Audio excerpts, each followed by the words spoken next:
Okay.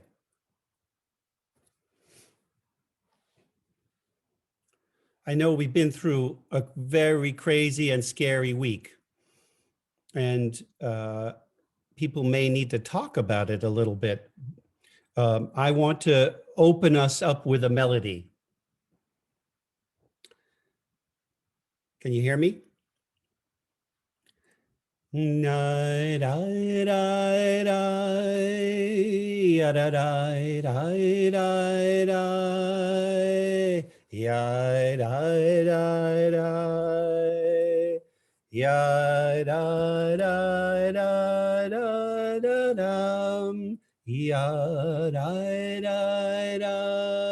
da da, ya da da da da da,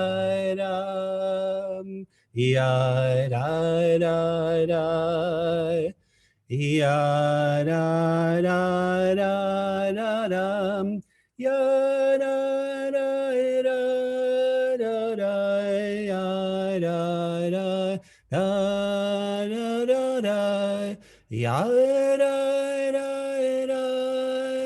da, ya da da.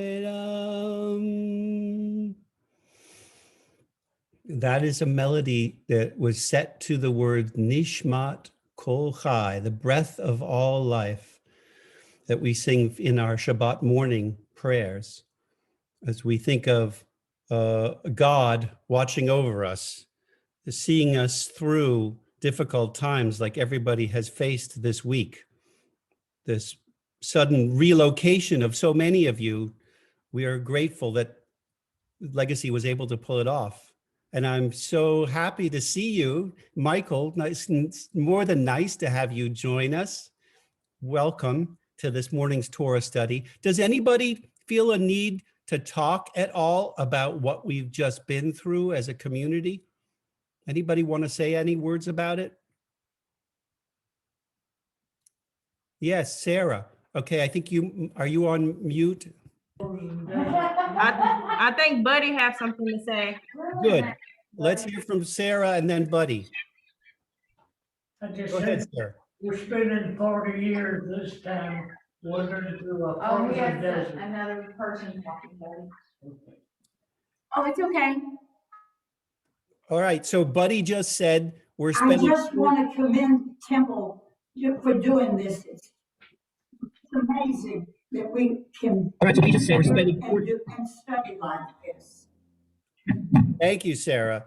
Thank you. We're Thank doing you, Sarah. Thank you. We're doing. Well, now you're on echo. But now you're on echo. Okay, I have to take us off of the microphone. Also, Ms. Barbara is joining us as well. Wonderful, wonderful. Welcome, Barbara. Great. I'm excited to see you all.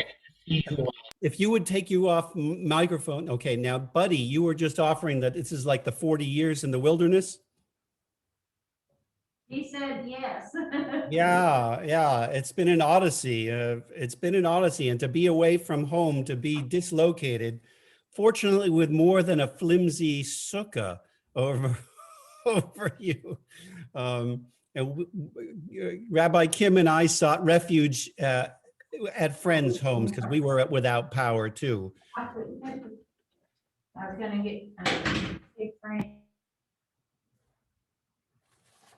Does anybody have the sheet for Torah sources that I sent around?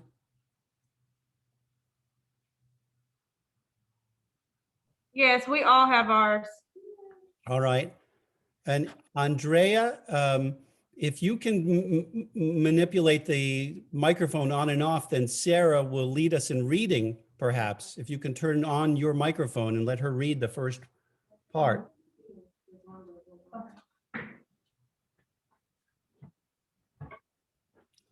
I'll read the Hebrew at the top of the page, folks. Ashrei yoshvei veitecha od yehalelucha sela. Happy are those that dwell in your house. May they always praise you, Selah.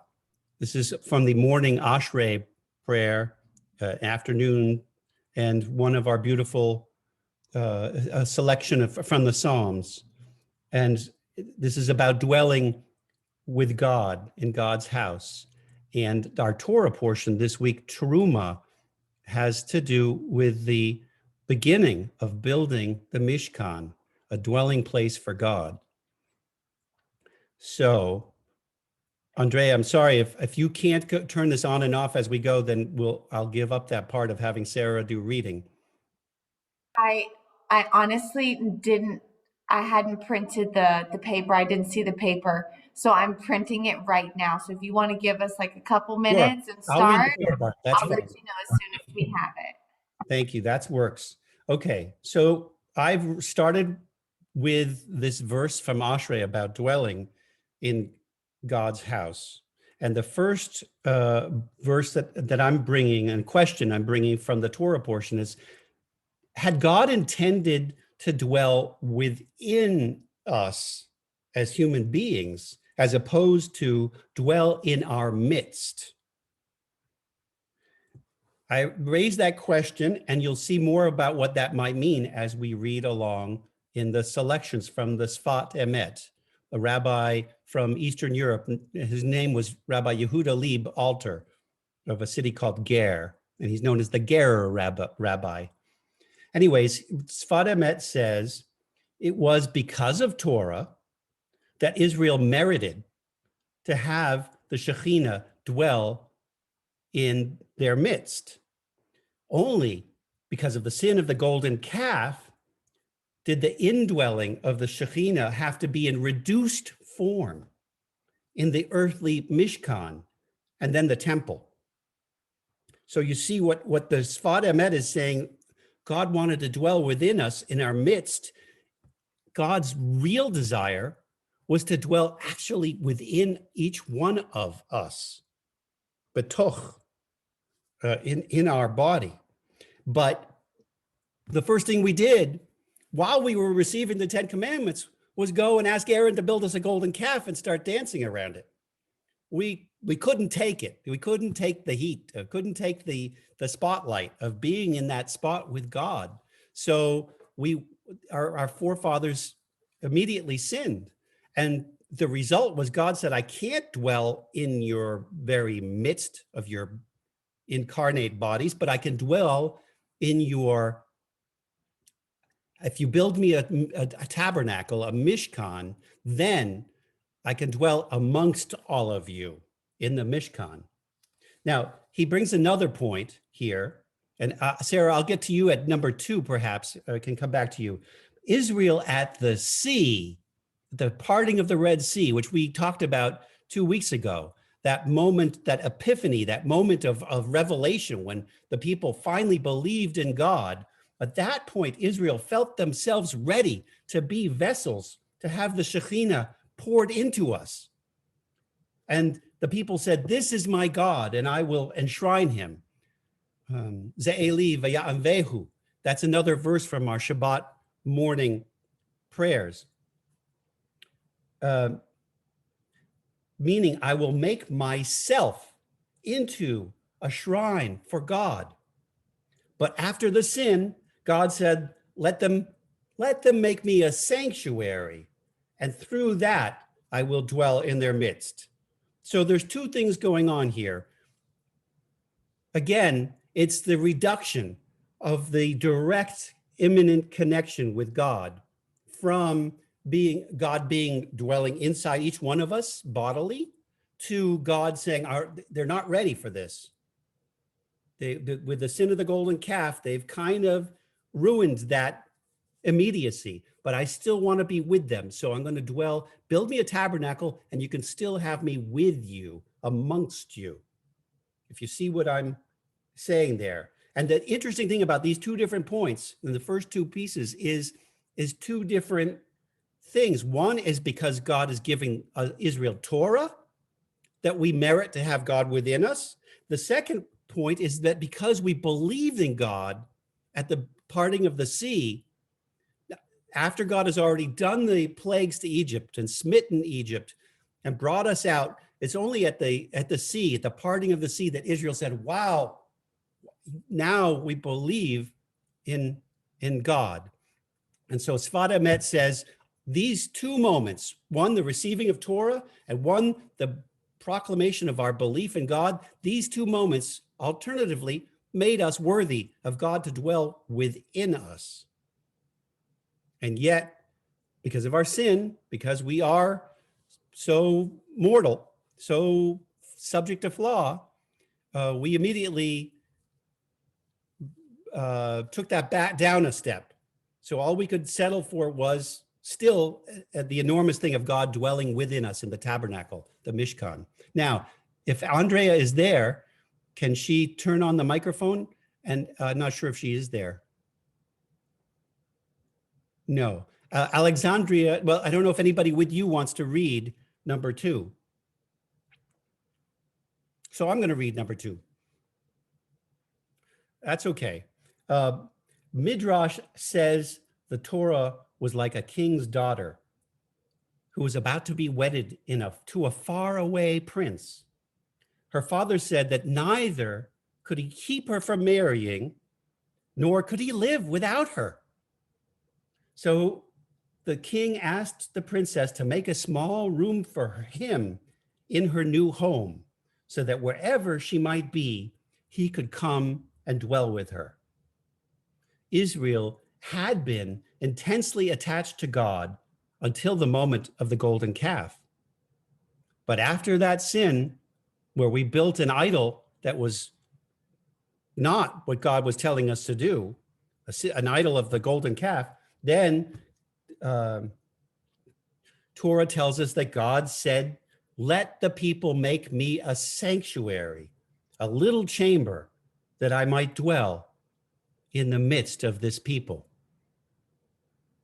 Sarah, I see you speaking and following along with me, but there's nobody, I guess, to turn on the microphone, so I can't hear you this week. This week, the fact that we're doing Torah at all is amazing, and we will make do without having as much conversation as we've been able to have in previous weeks.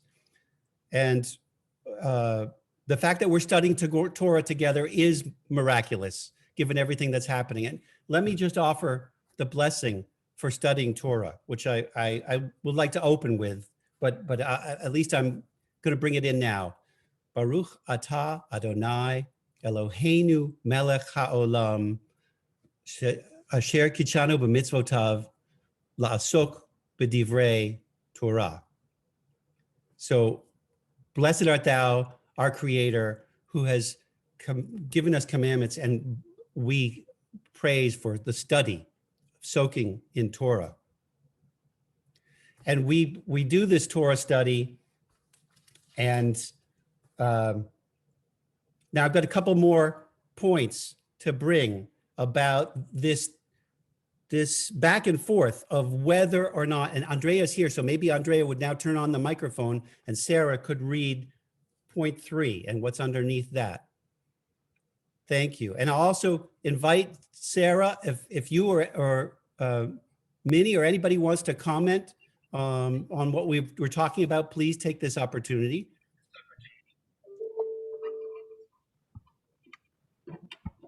Okay, Sarah, do you want to read? I'd be happy to read. Yes. Okay. We're at number 3, Sarah. We're at number 3. Holiness in the tefillin. This might also refer to the mitzvah of tefillin, which contains special little houses in which holiness dwells. The Zohar also quotes, "Let them make me a sanctuary," as referring to the mystery of tefillin. These inscriptions are really written in the innermost souls of Israel. As Torah says, set me as a seal upon your heart. Thank you, Sarah. Andrea, maybe turn it off so there's no echo. Although now there's no echo. The riddle of technology. So here I've got something completely different, but the Sfad Emet, this wonderful rabbi, is seeing the sanctuary where God is dwelling amidst us now in the small leather box that's in the tefillin. the phylacteries that we wrap around our arm and put a place upon our head for the morning prayers.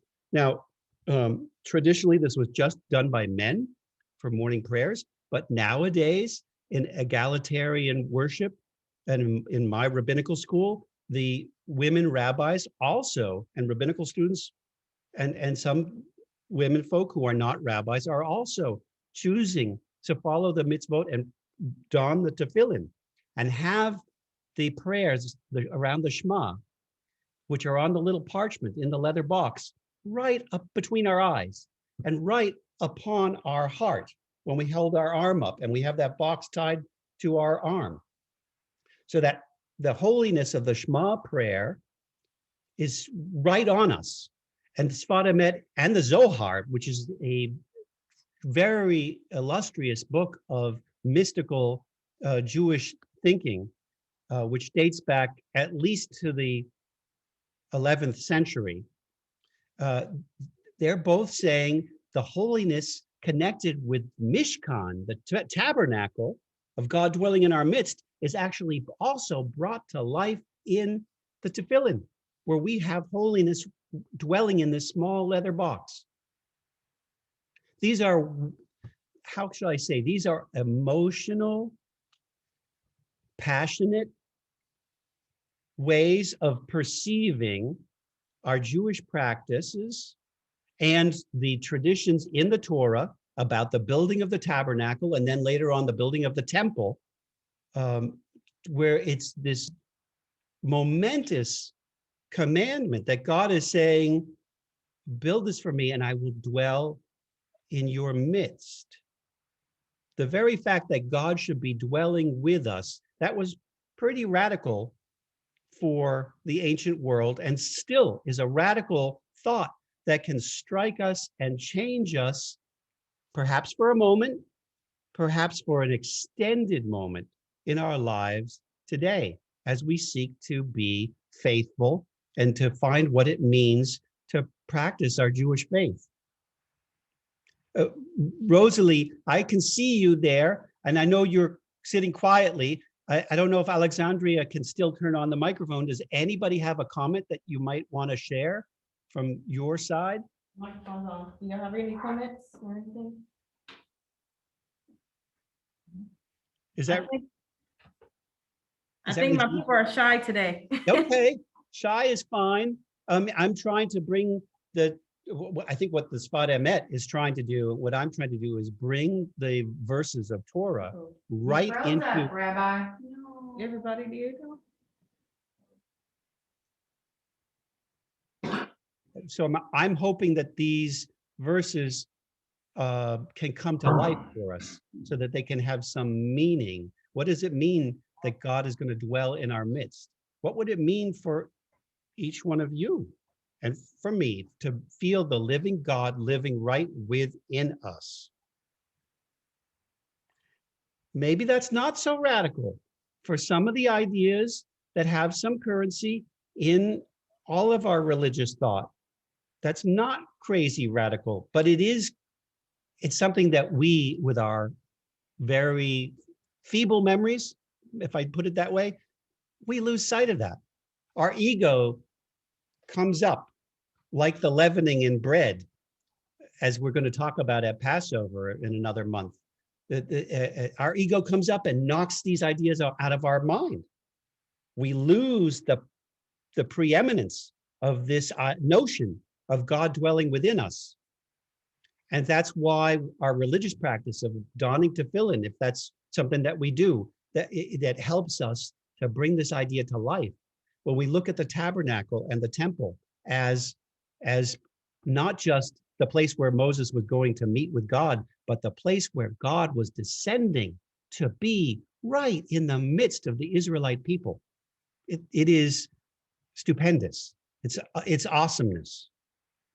And a word about the Midrash, where this is a favorite of the rabbis over the, not just centuries, over the millennia, is the analogies with metaphor with God as a king and the Israelite people as a daughter.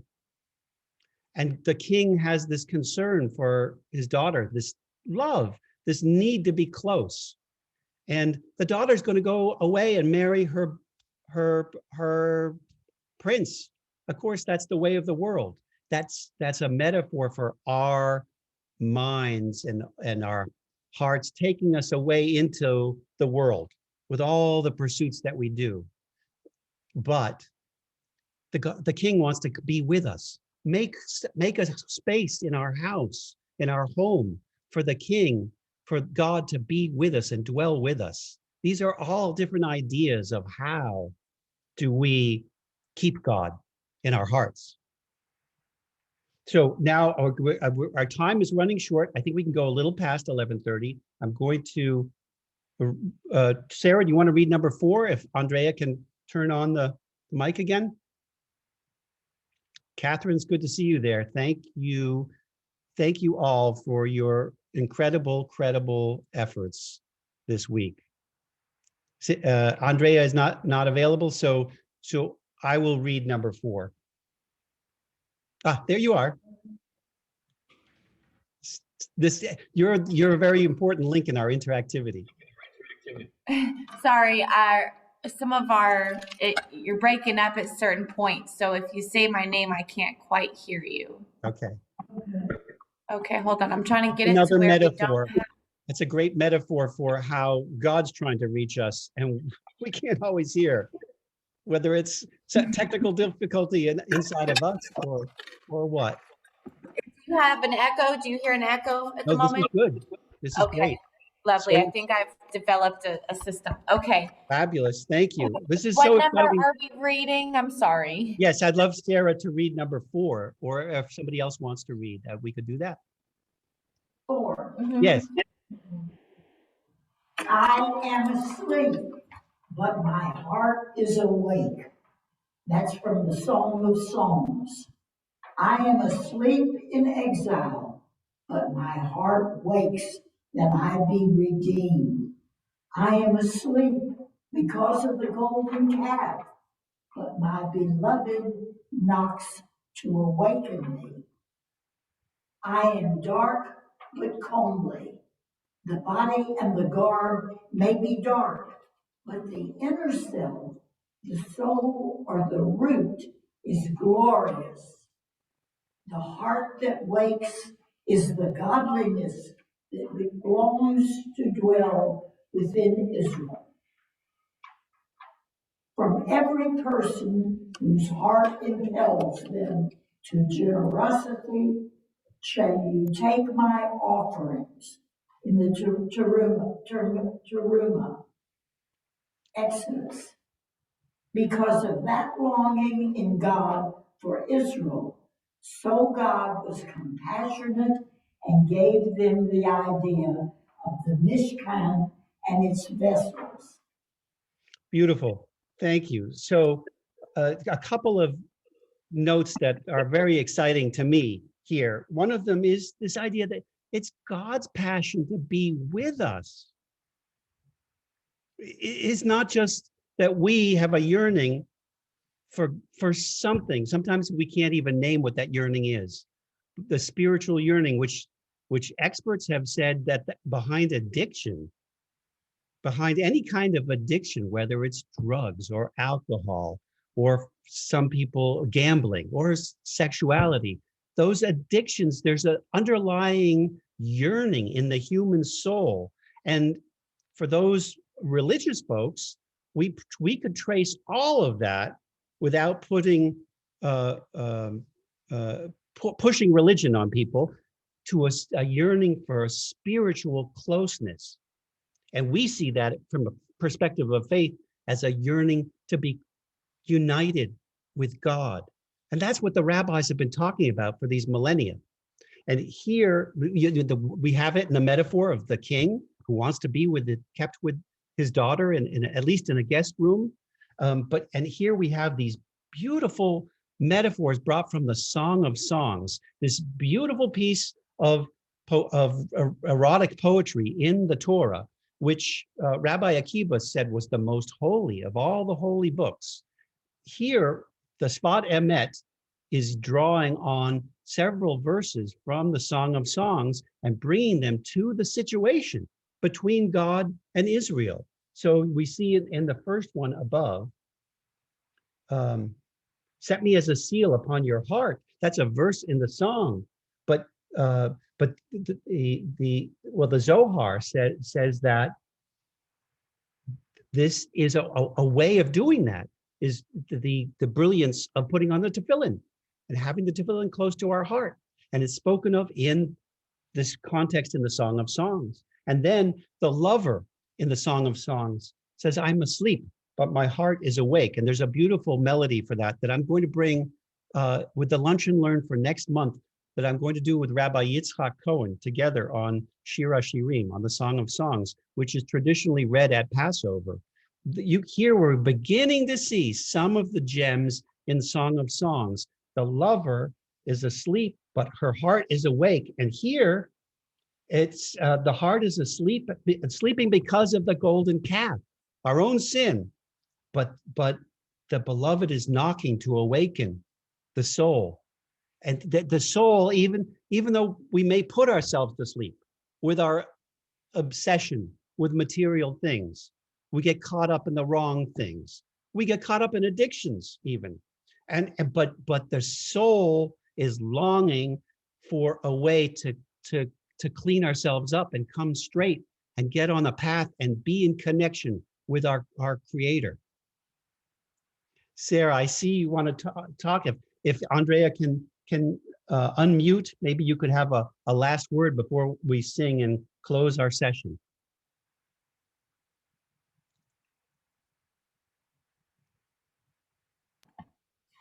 Okay. Still muted.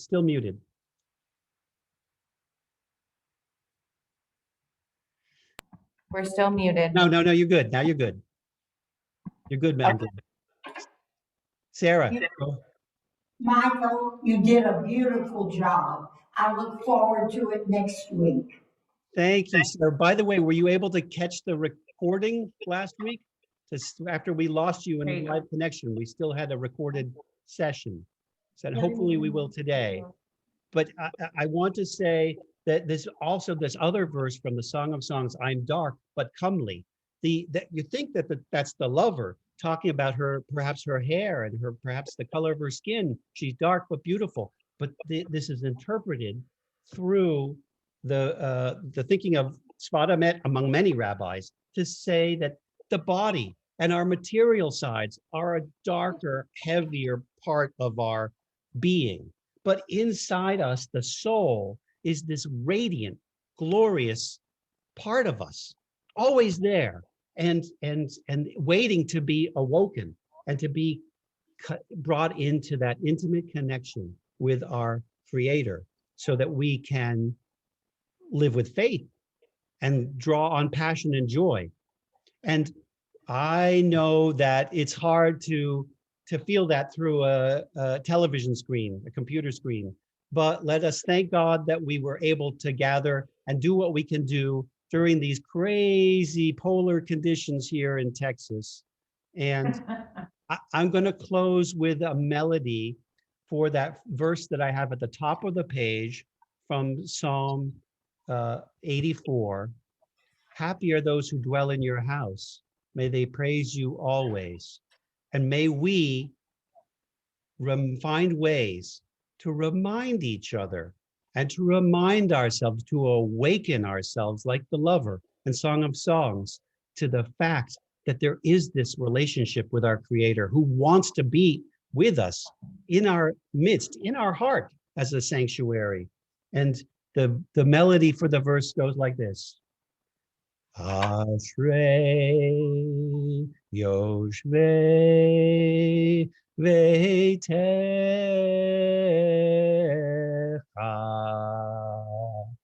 Od Hallelujah Od Hallelujah Selah La la la la ya da da da da da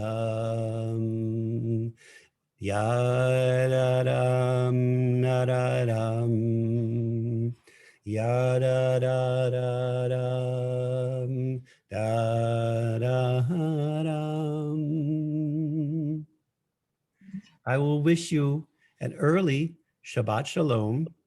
Again, giving thanks that you are all safe and that the heroes in our community, Catherine, Regina, Alexandria, Andrea, the staff at Legacy, the Legacy at Home folks who helped so many come over here.